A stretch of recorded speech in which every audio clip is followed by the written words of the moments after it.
And it can either work the other way when we get the enmeshed family. You're not safe unless I'm there. Or the only people in the world you can trust are family. Mm. So you get a situation like here where the people are very closely knit and there's this big barrier around here. And the world is out there and it's a dangerous, scary place. So the only people you can really trust are family. That can lead to anxiety at a more deeper level if it's ingrained very early on. So if a parent has a paranoid personality, the child's likely to grow up with a great deal of scare. Okay. And the basic problem in the paranoid is fear. Mm. And they cover it with anger usually. But then they become scary themselves because they're always angry. Yes.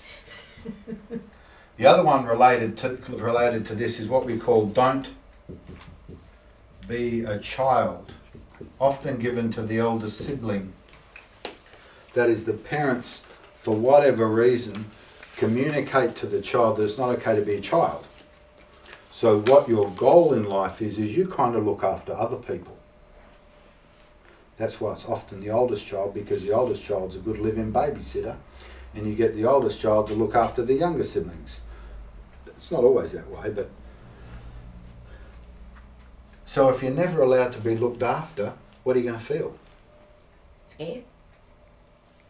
You never, when I was saying over here, you get the nurturing parent from others. This person finds that very difficult to do. They're just very resistant to the idea of being dependent on another person, reliant on another person. It's just not on. Because they were trained to be the carer, the looker after, the rescuer. And if you're like that, then anxiety is likely to come up. So, if you get the don't be a child, I guess what they're asking is, well, you know, grow up. Yes. Hurry up and grow up. Mm. So there's a hurry up Sure. driver involved in that. And it may be the parents, they just don't want to look after the child. They either couldn't care or they just don't have the emotional resources. So they hurry the child up to look after itself. Then they don't have to. We're talking emotionally here. Mm. And parents can provide houses and clothing and food, but this is the emotional level. Mm. And the other one, don't belong. Mm. And here you can get the opposite, you get the distancing family.